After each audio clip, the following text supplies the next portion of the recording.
Hello humans, it's just Martine, and today, for the first TBR of Christmas, I'm going to be reading books with one-word titles.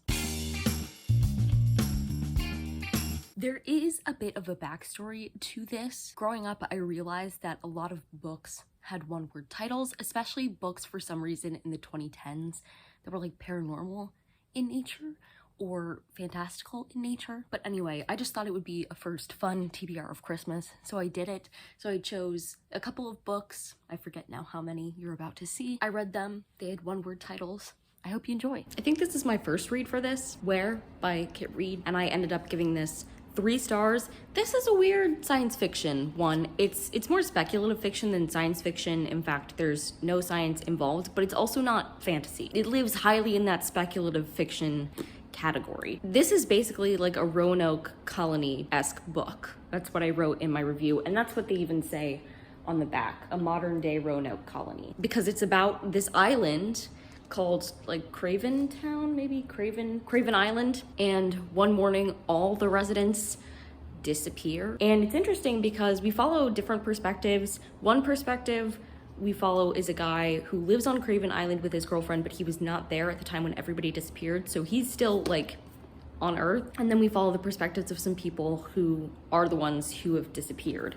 This has definitely got an ambiguous ending, and not everybody's going to like that. That did detract from it, some for me, but not too much. But it would have been nice going in knowing I wasn't going to get answers. It's an interesting concept overall. One of the things that I can appreciate about the ambiguous ending is that you can fill in any idea that you have about what might have happened based on the evidence that you were provided in the book, which is interesting. It means that this book can be so many different books to so many different people. And although that's true of every book, it's especially true of books like this. So I can give it that. The writing was pretty interesting. I liked the different character voices and such. I thought there were definitely some interesting dynamics, and it really was able to take a look at community dynamics because this whole community up and disappears together, and they end up in this place that they basically refer to as anywhere because they have no idea what or where or when they are. So, or maybe they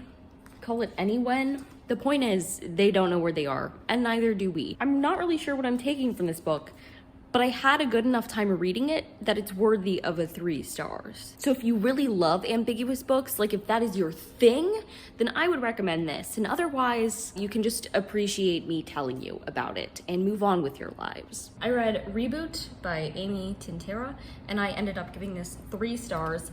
I was really excited to pick this one up for a couple reasons. One is that I was intrigued by the back of it, and I got this at a used bookstore, and so when I bought it, the person at the cash register was like checking me out, and she read the back and she was like, oh my god, I missed this one, like I didn't see it when I stalked them earlier. This looks so interesting, like what a good pick. So I wanted to know how good it really was. There are a couple cool features to note about this. One is the tagline on the front, 5 years ago I died, 178 minutes later I woke up. And that's a really good foundation explanation of the kind of world that this is set in. So this is definitely like a classic dystopic novel, copyright 2013. So back when I was reading dystopian books like they were going out of style, and people were writing dystopian books like they were going out of style. So this definitely feels like one of those 2010s dystopian YA novels, which is a genre that I'm a sucker for, frankly, because it really popped off like at just the right reading age for me. So I was also excited to get around to it for that. But basically, in this society, there's this particular disease that's going around and it's killing people. But the weird thing about it is that some people are coming back to life shortly after they die, and they're like stronger, faster, all those things than when they were alive.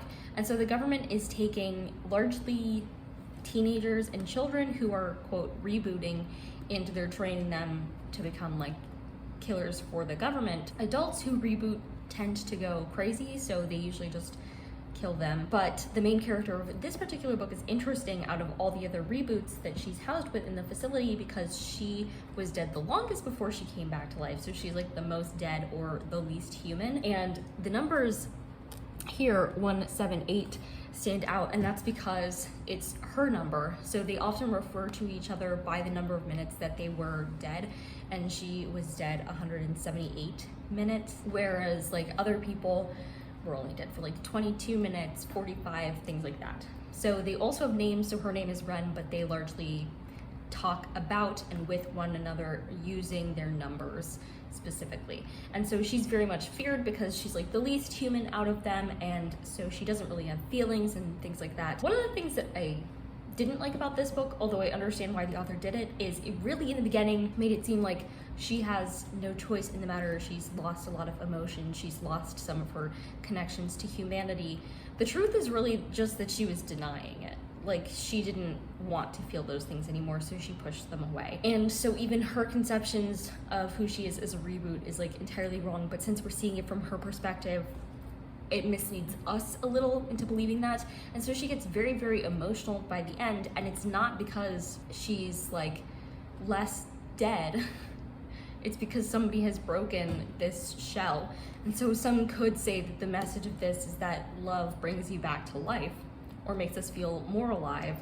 But I just thought it was a character inconsistency that went too far in one direction. I could understand it shifting her view on emotions a little bit, but it really changed a lot and pretty fast. So the whole premise of this book is that 178 has been in this facility for a while, and all of a sudden they get their new recruits. She is one of the trainers at the facility, and since she's the highest number, she's the trainer that gets first pick of who she's going to train. Historically, she's chosen other high numbers because she wants them to stay alive even though they're dead, but this time she's goaded into picking 22. This was a pretty fun read, but it just wasn't anything special to me, and I really didn't buy the romance. Like, I thought 22, or Callum as his name was very charming, but again, the character inconsistency for Ren, the main character, 178, just didn't feel right. So I feel like she really wouldn't have fallen for Callum's charisma, as it were, in the way that she quite did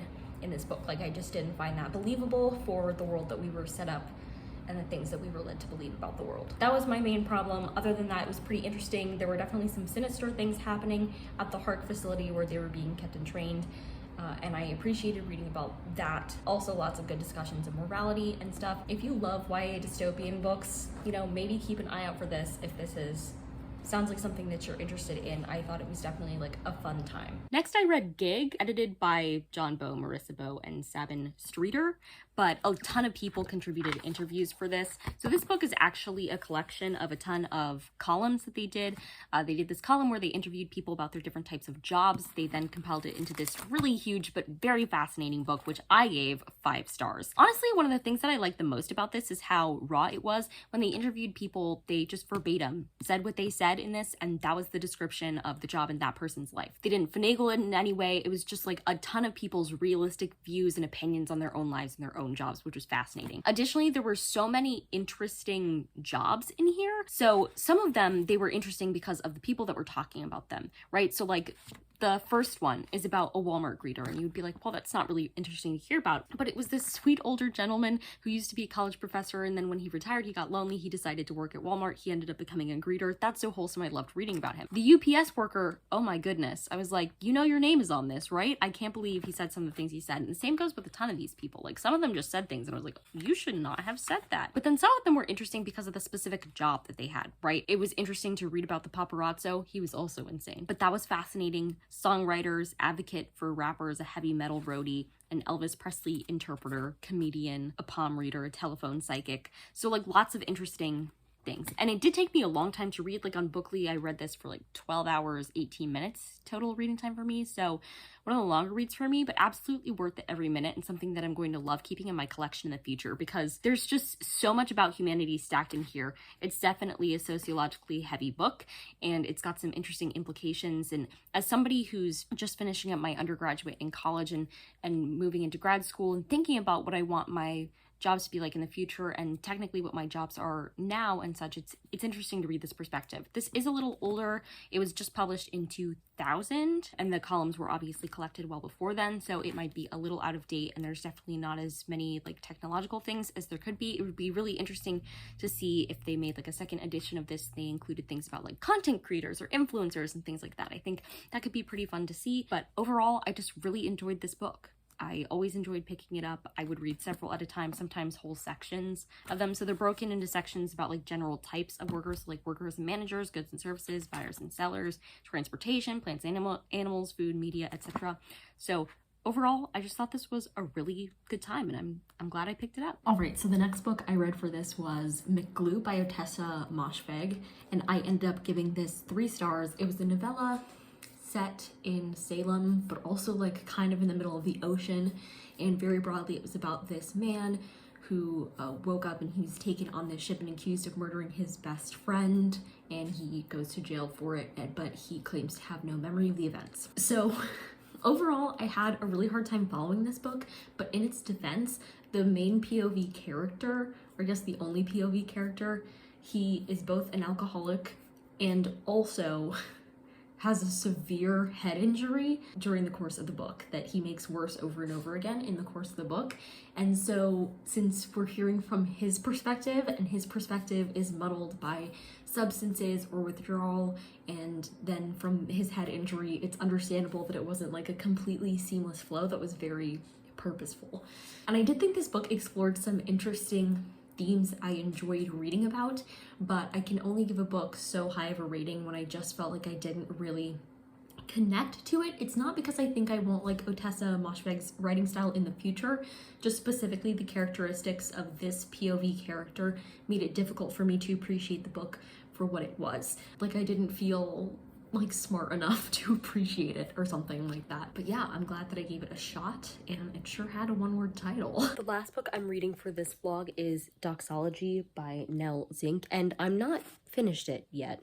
I'm not even halfway through, but Ruby wanted to know what book I was reading right now because it briefly mentioned a specific place in New York, and it does mainly take place in New York State, but I was like, I can't tell you, it's a secret. So Ruby, this is the book. All right, today I finished Doxology. This was a Dollar Tree find at some point last year, and it starts off being about these people, like young adults who are starting a band together, kind of, and then it goes from there. And it's not really about the band, it's more about the people and how their lives impact each other, and then it's kind of a generational story, and there's also lots of talk of politics in here once we really get to know the daughter of 2 of the first original set of characters, because she works in politics. It's very hard to explain this book and what it's about, but I enjoyed it thoroughly. I gave it 4 stars. It's exactly my type of book, like literary fiction, interesting characters, not always like morally correct characters, but always interesting characters with really rich lives, and also the generational aspect I tend to enjoy. So this went over well for me, and it was actually my last read of all of the 12 TBRs of Christmas, so hooray! But the book itself, a real win for me. And those were my one-word title reads. If you like this video, go ahead and give it a big thumbs up, and comment down below what's your favorite book that has a one-word title, and subscribe for more reading, writing, and college lifestyle content. And until next time, bye humans, bye!